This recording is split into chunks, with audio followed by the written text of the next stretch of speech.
Well, g'day, Max here again. Welcome back to the shop. So I thought I'd do something different today and film a bit of tool grinding on our Australian-made Hercus tool and cutter grinder. So what we have to end up with is, out of this 1/2 inch blank of tool steel, we need to grind up a tool to enable us to cut a trapezoidal thread. A trapezoidal thread is just the metric version of an Acme thread. So we'll swing you down and show you our intended plan of attack. So this is the machine here. I think these were made, I'm not sure, 1930s, 1940s, 1950s. They're very old, but still quite a versatile, compact tool and cutter grinding machines. And it does most of the work that I need to do. I do have to build a lot of tooling and such to get the most out of it, which I haven't had time to do yet, but will do at some stage. Best thing I love about it is it takes up bugger all room, you know, so yeah, can do a lot for very little. So this is the piece of tool steel in question, just a standard bit of 1/2 inch tool steel, and I've scribed some layout lines on it.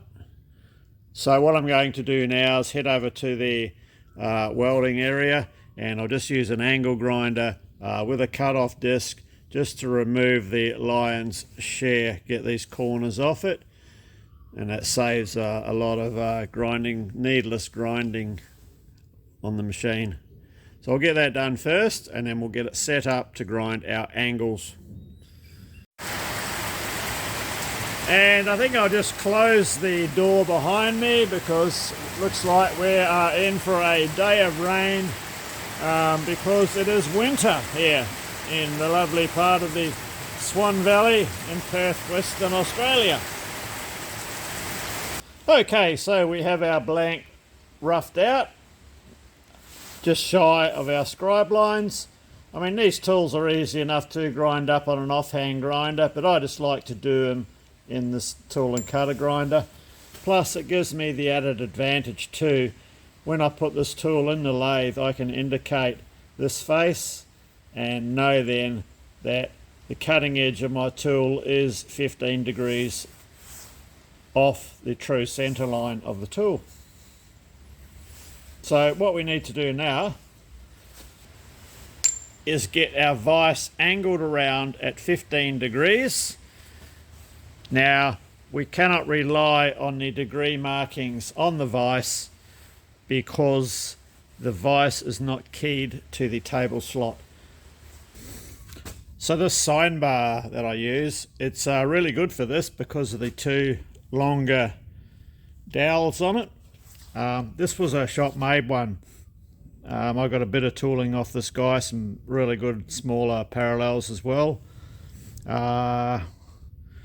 Orville Green. Got it off eBay, so it's come from USA. So with these extensions here, makes it real easy. I can hold it in a vise, and I just use a spring under one end, holds it level, and instead of gauge blocks I have this setting block, so we can just clamp that in there. So the spring just holds this end firmly against the vise jaw. Everything's held flat and level, and I can just indicate off this face here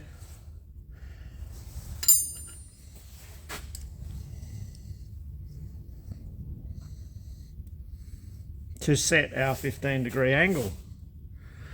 Make sure the wheel isn't going to clout the vise.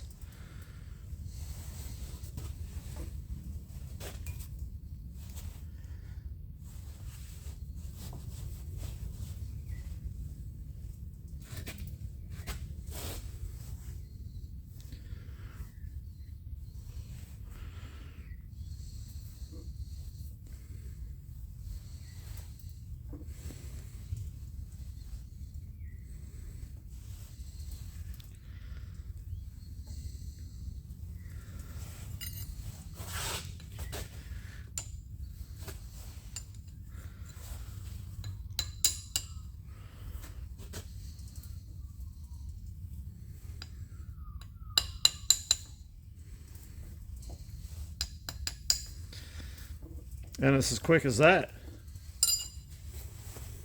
And with the vise clamped down, we can double check, and that's well within the accuracy we need to grind a lathe tool.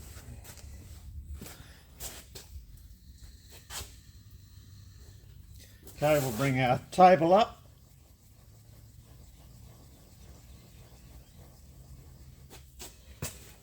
Probably need a parallel strip for along there for our tool to rest on.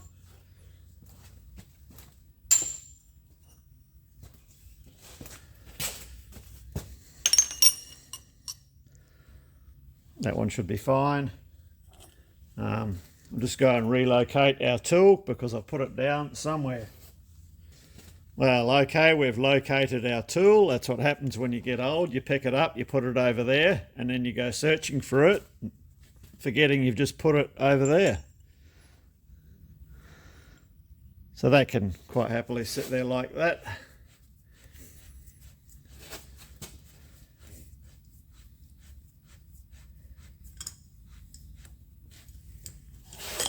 Lighten it with a vise.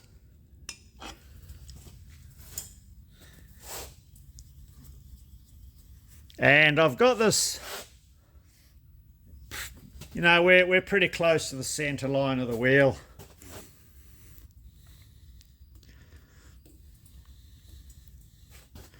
And it's looking, we're not going to hit the vise, but I'll set a stop there just in case. Just the table stop. Something like that.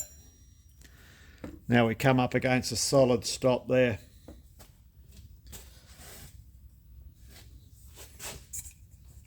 Don't know if we need to dress this wheel. It should be all right. What we'll look for is where the ring of sparks is on the wheel when it's grinding. So we'll just get our mag base indicator out the way.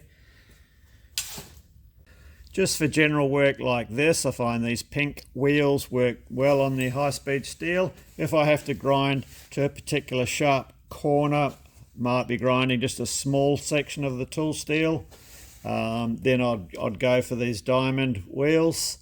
They're on a steel backing disc, and these will hold a sharp edge.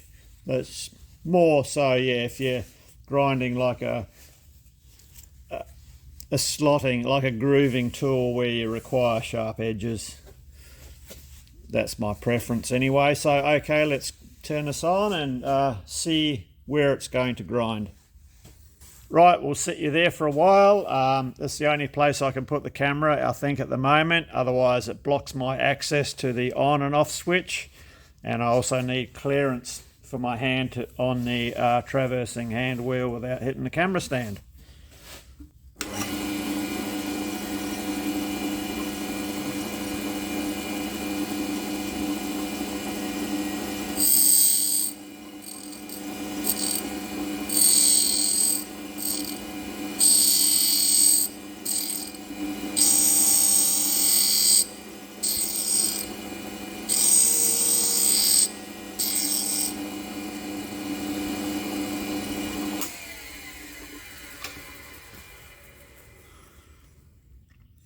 So you can see at the moment our ring of sparks is just in from the edge, which is fine at the moment.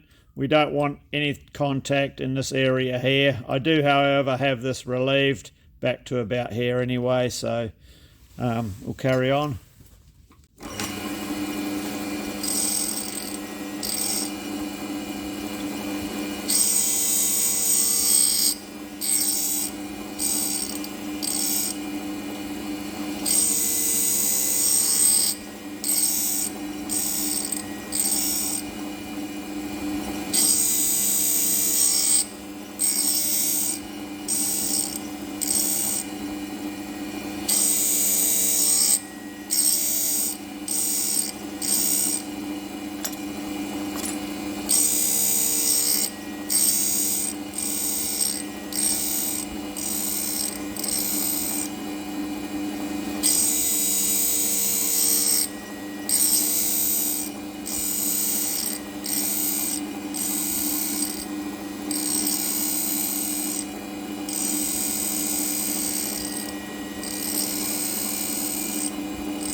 say that would probably do it.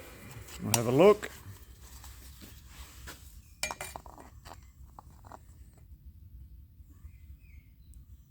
And yes, we are getting a full cleanup on the other side. So we can take this out and flip it around 180 degrees and do the other side. That's our first side. A little bit down there didn't clean up, but that doesn't matter. You'll find that'll, when we do the relief grinding, that'll go, but yeah, it makes no difference here or there whether that is there. So yeah, all we do to maintain our equal angle, flip the tool blank upside down. Now, if I back the wheel off, come across till we hit our stop that we had before.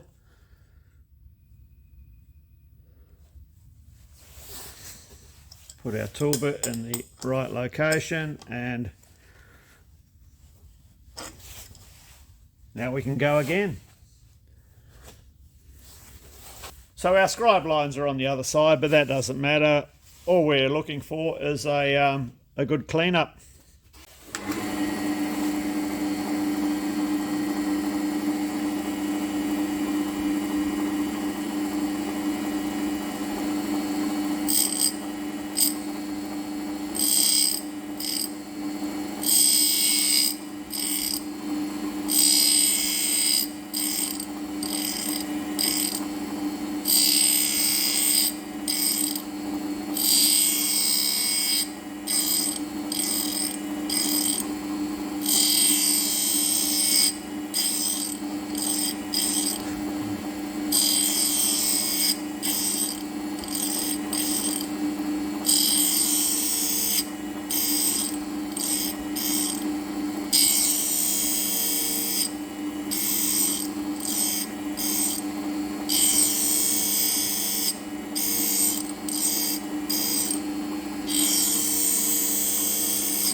Right, we'll check that.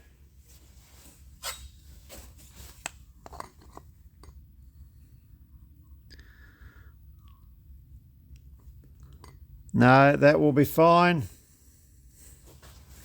Okay.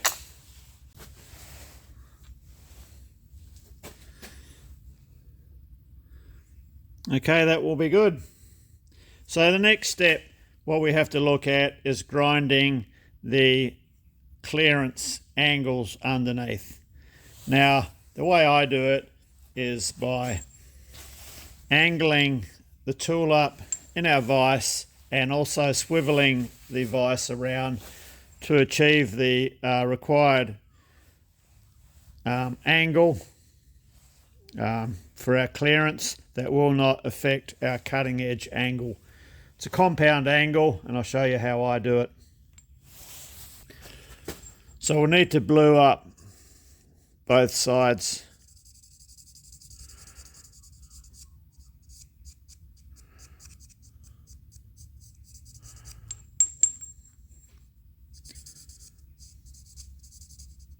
So we're going to be working in two angles at the same time to achieve the clearance angle we're looking for is in the vicinity of 8 to 10 degrees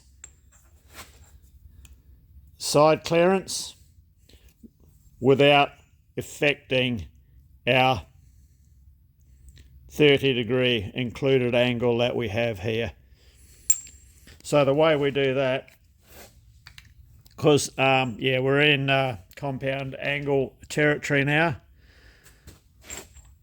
so I know from previous experience that if I sort of angle that something like that, and we'll start at 30 degrees. So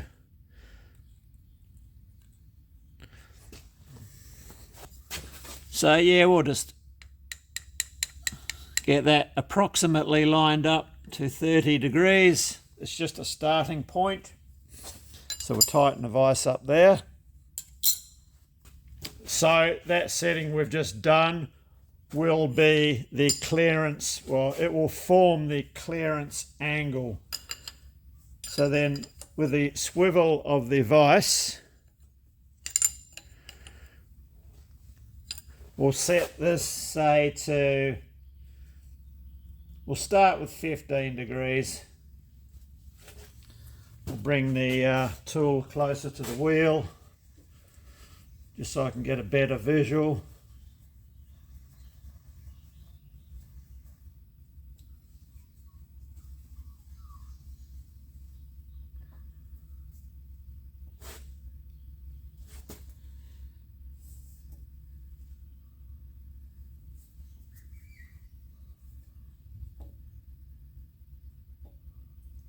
Now that'll do for now. We'll see how that reacts.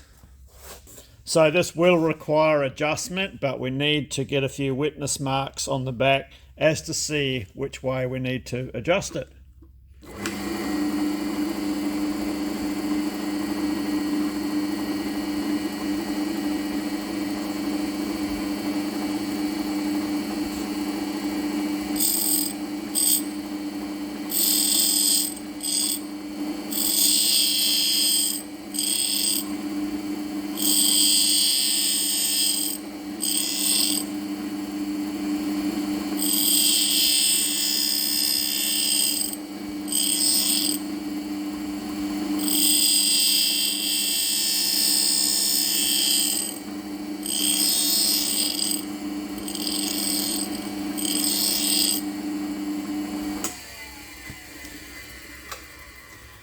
Okay, that will do for now, so we'll go and have a look at the rear face of the tool.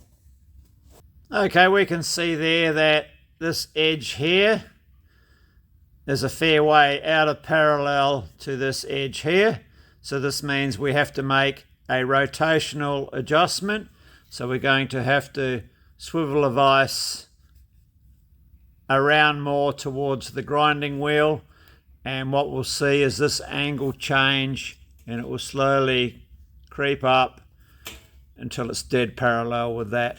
Okay, the other thing we've got to check now is our clearance angle, and we'll see if we need an alteration in the angle that we have the tool steel in the vise jaws.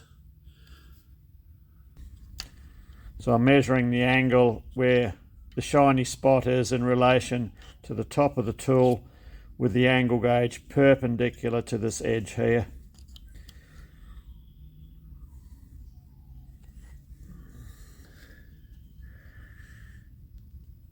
Yeah, we're 7-8 degrees. So what we have to do is just slightly increase that. So we need to angle the tool up in the vise a bit as well. And yeah, we need to swivel the vise around a bit more as well. So I'll just slacken the vise off. We'll bring our tool up another 5 degrees. So we'll go to 35 degrees. Which is about there. Tighten the vise. Now we'll have to do a rotational adjustment.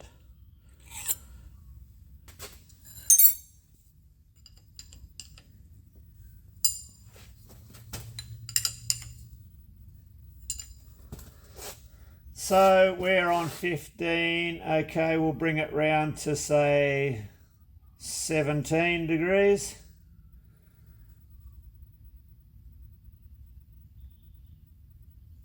No, we'll go 18. We'll go 18 degrees.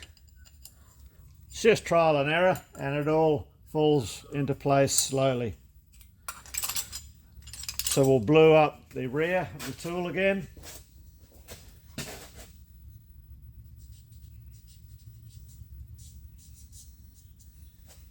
and take another trial cut.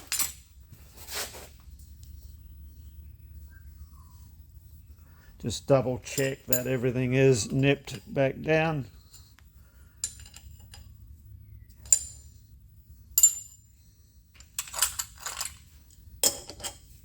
Which it is. Okay. Once we got one side done, when we swivel the vise around to its opposite angle, we know our settings already, so we really only have to have this massive adjustment procedure once, and then sometimes when we are doing the other side, it's just a minor adjustment on a vise swivel.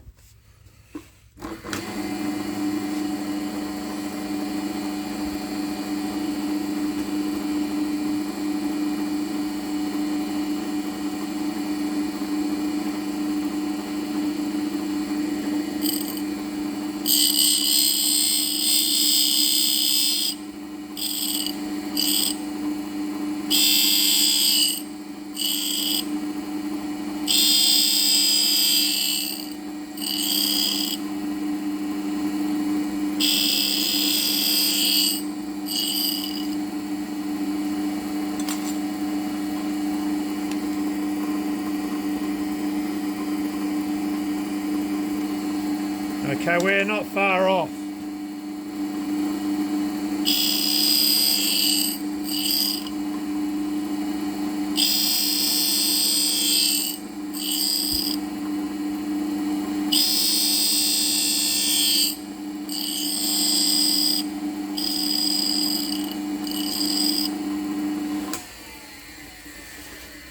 Okay, that's enough for us to have a preliminary check.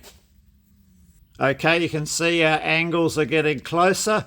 So if we swivel the vise around towards the wheel a fraction more, you'll find this edge here will come up, and because what we need is this edge here to be parallel with the top edge of the tool. If it's not parallel, when the two faces meet, it will alter our 30-degree included angle of our thread, which is not what we want. Okay, so what we'll do now is we'll take another reading of the angle, the face angle that we're grinding here, and see how we're coming up for our clearance value.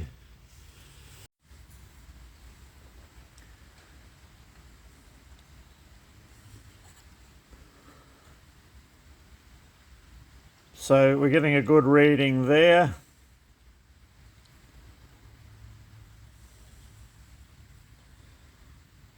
$10 degrees.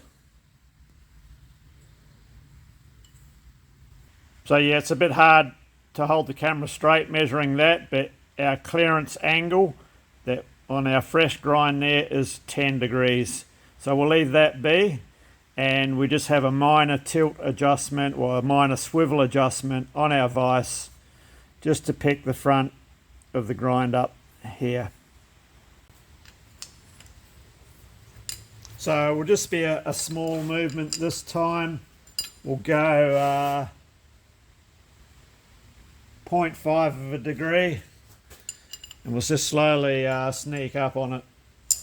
We no longer have to do the tilt as we have 10 degrees of clearance, which will be fine. The lead angle of the thread that this tool will be cutting is, I think it was 3¼ degrees. So that gives us 6¾ degrees clearance angle on the thread. I'll do the same clearance angle on the flank side of the thread, just to simplify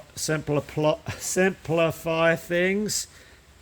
You don't need as much angle on the flank side as it's the lead of the thread runs over the top of it. But doing the same angle, this tool then can still be used for a left hand or a right hand thread. Right, I blew it up and we'll have another shot. Plus the advantage of this little grinder too, it's very easy to step in behind it like this, because it takes up so little room. Okay.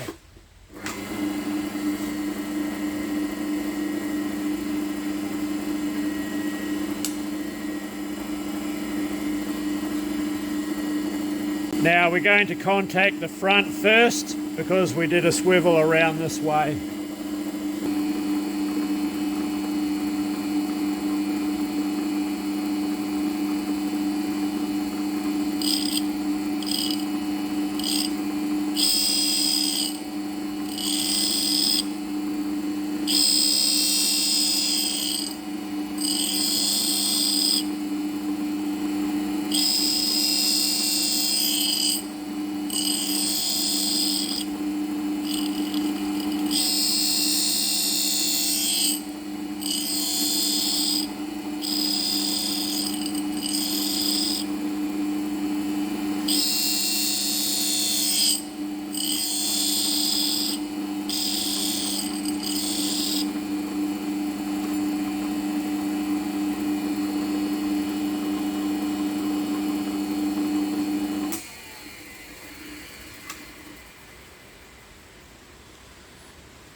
I can see looking in the mirror that we're going to have to swivel around a fraction more.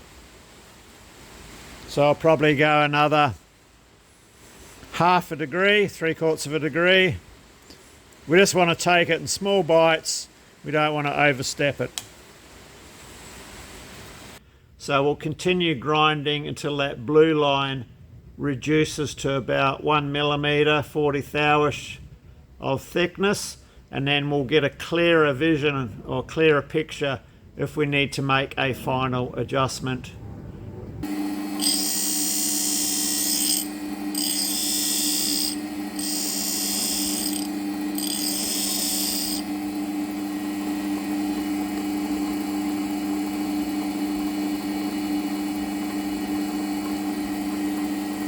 Okay, I can see a contact area starting to sneak in on the grinding wheel.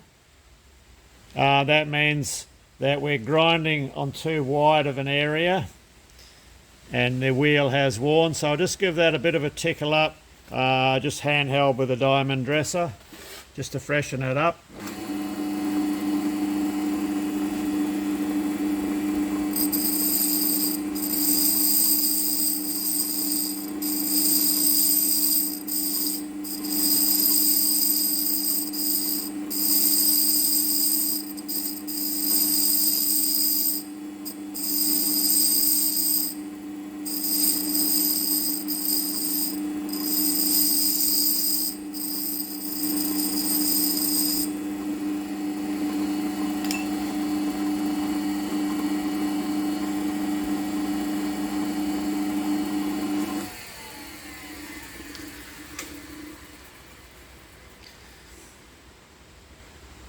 So now we should see the sparks on the very outer edge of the wheel, or just inside from the very outer edge of the wheel.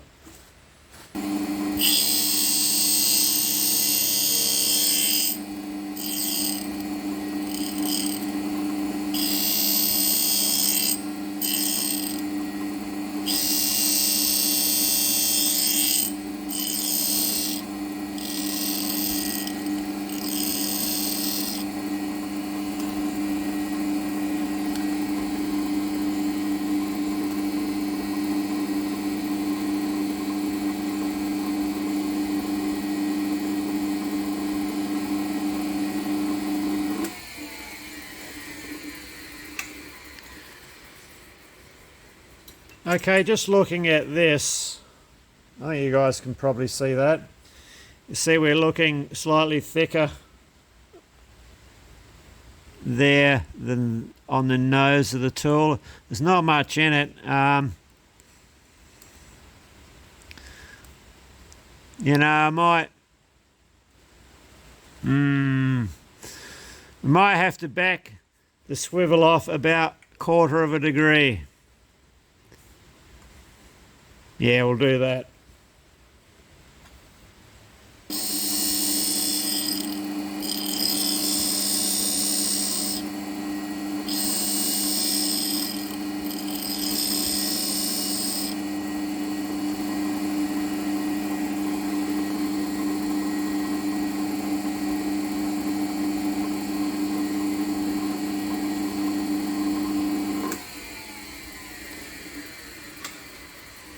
That's looking pretty darn good there. Let's have a view from the other side. So you can see we're nice and parallel there now, so we can continue to grind until that blue line disappears and we end up with a nice sharp cutting edge at the correct angle with the correct clearance, which we'll just double check now.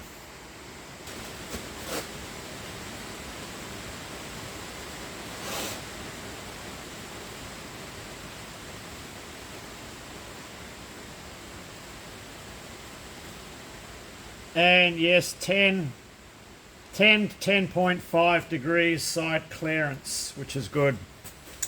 Okay, so I'll continue grinding until we grind away that blue marker line. So you can see we just have the thinnest witness of it there. We're still nice and thin and parallel, so we'll continue on. And down comes the rain outside.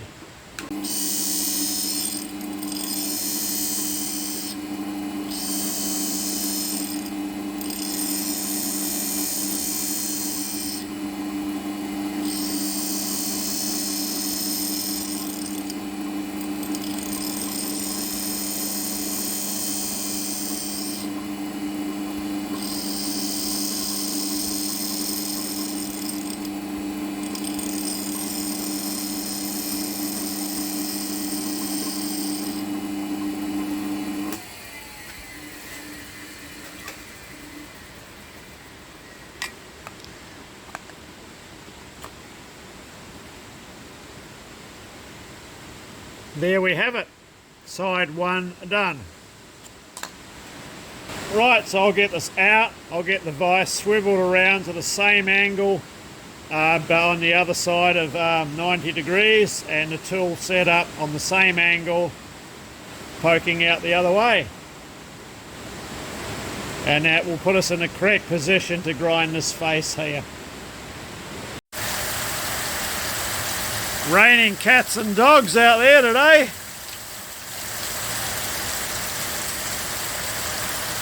Oh well, glad I'm not out in it and I'm nice and warm in my workshop.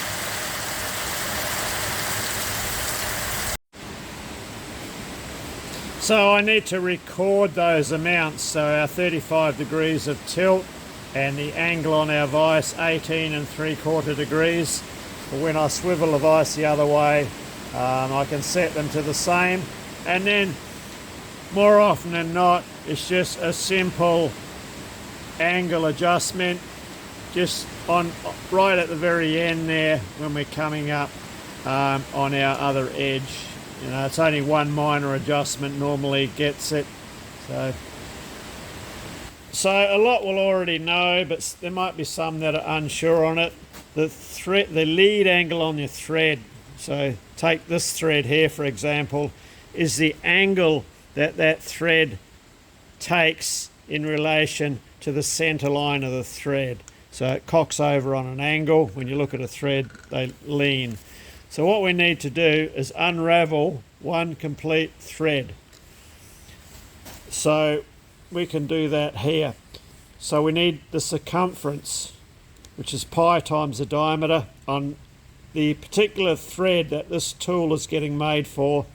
It's a 28mm by 5mm pitch trapezoidal thread. So 87.94 is the circumference of the thread, which gives us that leg of the triangle. The other leg of the triangle is the pitch of the thread, which ours is a 5mm pitch. So if you trig that out, you get 3.25 degrees. That gets added to your clearance that you want. So for example, if you wanted 7 degrees clearance, add those two together, you get a clearance angle of 10.25. And we've gone for like 10 degrees, which should be fine for what we are going to do. So that's basically how you add or how you determine your clearance angle for the leading edge of your thread. I think I explained this earlier. So on our particular tool, this edge here will be the leading edge, as we're going to cut a left-hand thread with this tool, and this is the trailing edge. Now, because we've done 10 degrees on our leading edge, and we are going to do the same 10 degrees on our trailing edge, it's not necessary to go that far on the trailing edge. It can just be 2 or 3 degrees, you know, or minimal clearance, because the way the lead angle, the thread runs over the top of it and creates its own extra clearance anyway. But then that restricts the tool to only being any good for a left-hand thread. So hence why we're doing the 10 degrees on both sides, so the tool can be used in a left-hand or a right-hand fashion. Now, the downside of that is you do reduce some of the material under the nose of the tool, and it does slightly weaken the tool, but it's not a great deal. So I mean, if you're going to get in a situation when you're cutting and you have a dig in and you do damage the tool, well, you've got to take it out and regrind it anyway. So I think dig-ins and Acme and trapezoidal threads all go together in the same basket. They love to do peculiar things. So I'll get this side set up and ground. And while we're here, I'll show you a good example of why some machines rattle and carry on when you first start them up until they warm up. And this is a perfect example, and it's called belt set. So if I move the belt along, you see that big kink in the belt there? Well, imagine that rattling around. Gadunk, gadunk, gadunk. So that, until that warms up and goes, that's what gives a lot of machines a bit of a vibration, which isn't there when the machines warm up. Normally every time I walk past this machine, I'll move this one, and I'll also move the one for the main spindle. So yeah, same setup, just reversed for the opposite side.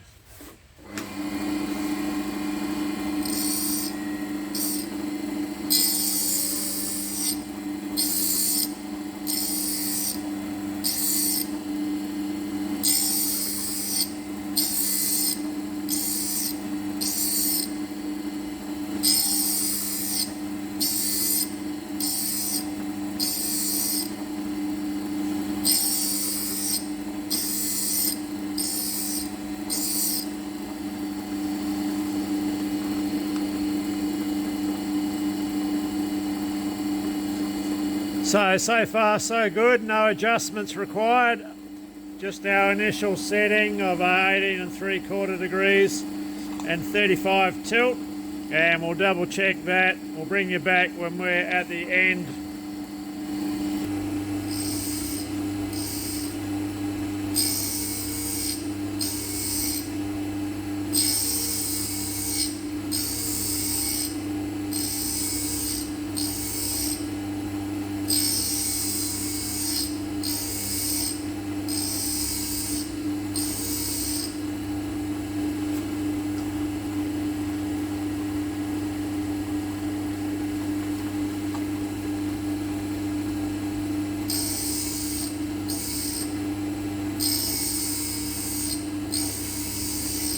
So this is the other side, and you can see that dark line at the top's all nice and parallel.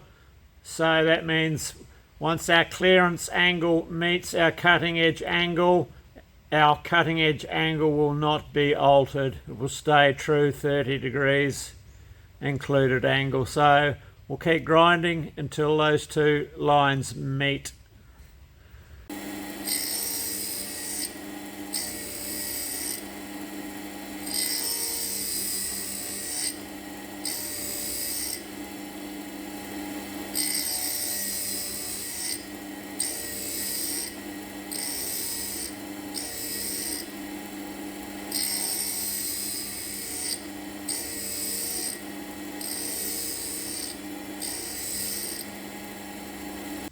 I think we're there.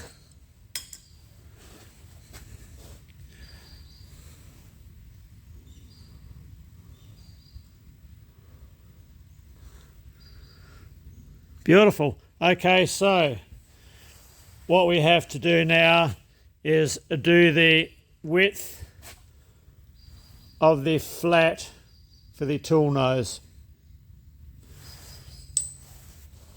Okay, just looking at what we're going to need for this tool, and it's going to be 1.83 millimeter wide flat, and that is determined by going 0.366 times the pitch. Well, our pitch is 5 millimeters, so yeah, that's how we get the 1.83. So we would like the front nose of our tool to be somewhat square to our vise.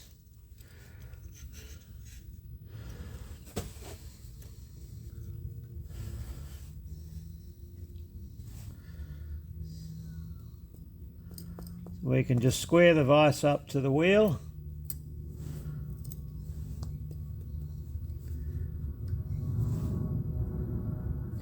Something like that. Nip it down.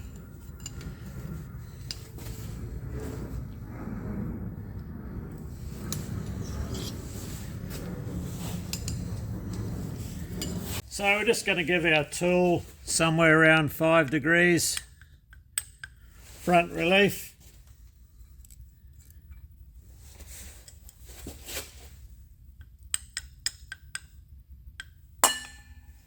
Something like that. Sometimes things get a bit out of range, so what I'll do is I'll drop another piece of tool steel on top.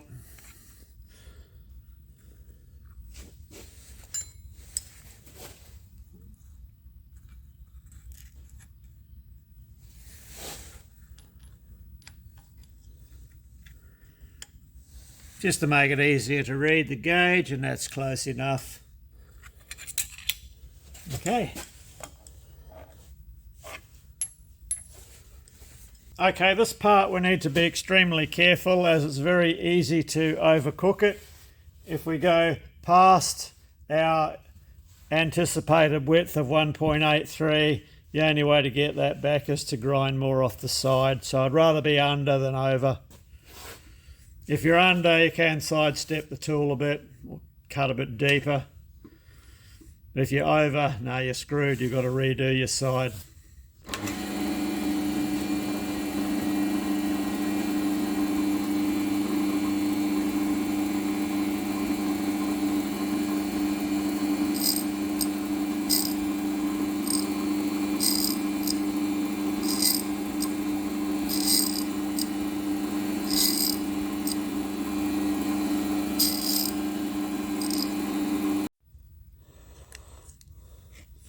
So just to make life easy, I'm measuring a 5 TPI Acme gauge here, and we're coming up about 1.9 millimeters. We want 1.83. So as long as we fit in the 5 TPI Acme gauge spot with a little bit of wiggle room, we're going to be in a good position. Currently, we are in the 9 TPI Acme spot, so we've got a bit to go to create that flat.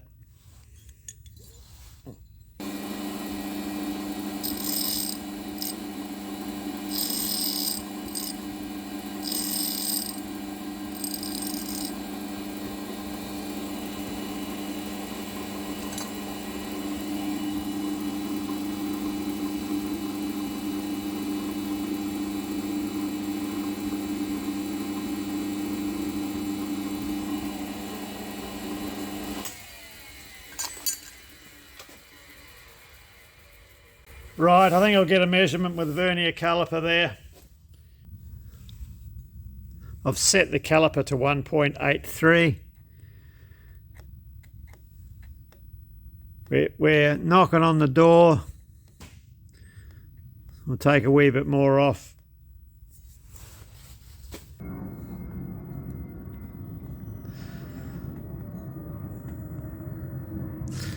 I'd say we're about 0.03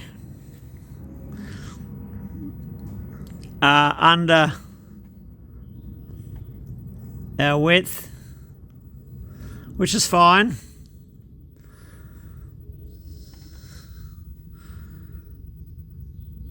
It's just because we're measuring off the end of two tapered points.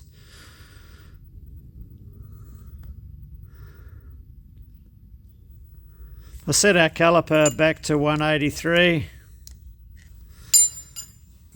I'll lock it off. You can feel it sit dropping over the end, so there's nothing in it. So we are slightly on the skinnier side, which is better to be than on the fat side, because then we would have to grind some more off one of these edges to re-establish our correct width. So all this means is, worst case scenario, when we're cutting a thread, the tool just has to plunge in a fraction deeper to achieve the required pitch diameter. Cool. Okay, well, yeah, that's our completed tool.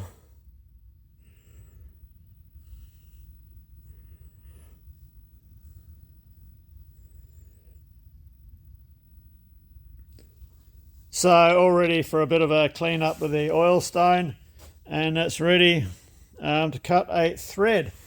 Now, we're not going to do a top rake or a side rake or anything like that on this particular tool. Now, a top rake will slightly deviate your profile that you're going into, so we don't want to do that. Yeah, it will slightly change the angle because we're plunging in straight. All our angles have been set for a tool held straight, and if we grind a back relief in, then the approaching angle that comes in is no longer the true angle of 30 degrees. It's not far off it, and you'd probably get away with it, but yeah, we'll just see how we go. I think it'll be all right. So you can see now, just using a standard machine vise, the tool can be held at the correct angles to achieve the necessary clearance angles without messing up the true 30-degree included angle of the tool. So yeah, you can't just put your vise around to 30 degrees and then move the tool somewhere else to accommodate your clearance, because then you will no longer have that important 30-degree included angle. Yeah, all those gnarly, complicated angles, compound angles come into play every time with tool grinding. So yeah, that's the way I get around it, just using a Sharpie and slight adjustments till we get the Sharpie line parallel with our cutting edge line. As you can just see, it's very easy to do. A little bit of trial and error, and you get it bang on every time. And as far as stoning goes, it's just to get any burrs off. That sharp edge that we have here, which is a bit dangerous, I'll just knock that off now.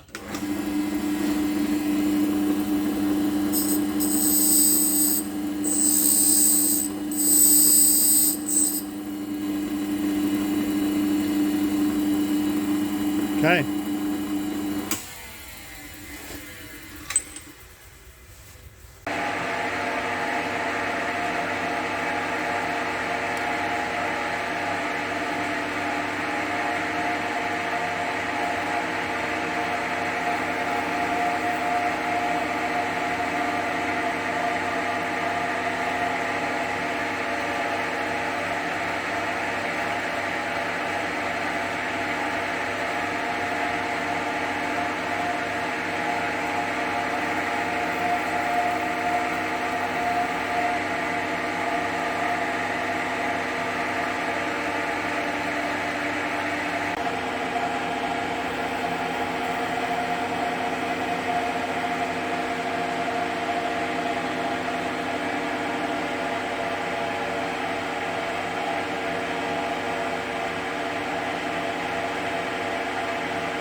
So just looking at the root and the crests, all good, no burrs.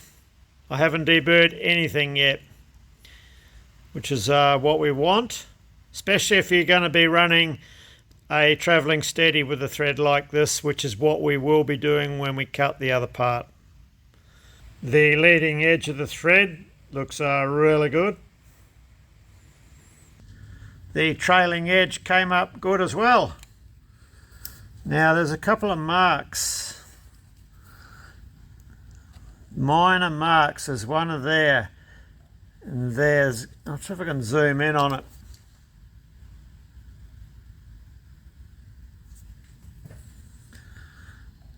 Yeah, minor marks up there and down there. That's from that little digging that we had earlier on, and once that happens, it's hard to get, takes a fair bit to get that out. But all in all, a good result. So yeah, this material is 1030, I think, as far as I know, mild steel, just hot cold rolled bar. So it does, you can get a good finish, but if you get any diggings and tearings, yeah, it takes a lot to get it out. So, but yeah, excellent result. And no problem whatsoever with our tool. So minor diameter should be 22.02 to 22.5.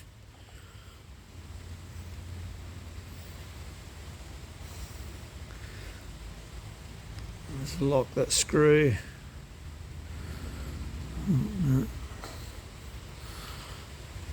We're 22.42, 22.41.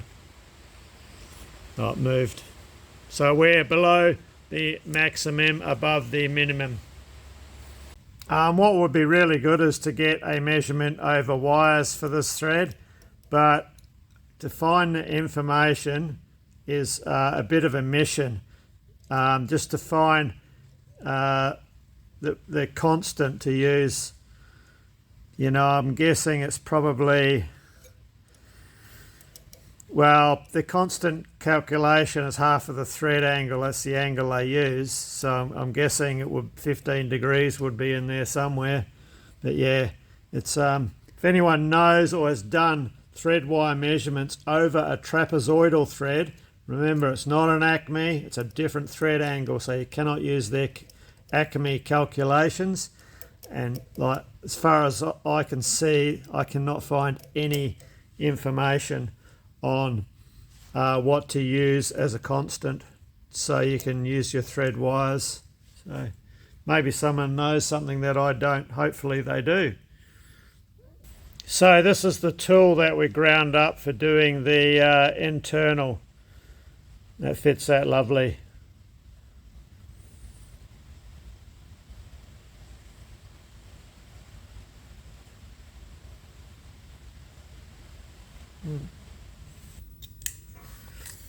So even if I drop a set of feeler gauges in, we're 1.8485, 1.84, 1.83, well, should be our root width.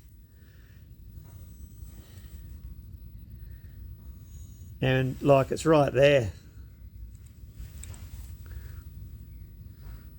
Feels good in there, like can't feel any thing that I shouldn't be feeling. So 1.83 would be our crest width, but because we go 0.25 deeper for our clearance, that narrows down, like, yeah, we're around 1.74ish there. But yeah, that skinnies up as, yeah, with the extra 0.25 added on clearance, same as like the 10th hour-ish you do with an Acme thread. So yeah, we're right. That's right on it there. Okay, we'll bring this one to an end here. Just a quick one, just a bit of backwards and forwards thread cutting. I'm not going to say they're an easy thread to cut. I absolutely hate anything to do with that form of thread, square threads, anything like that, because it's just, they are prone for, if something's going to go wrong when you're threading, it's generally going to be on a thread like that, or a square thread or something like that.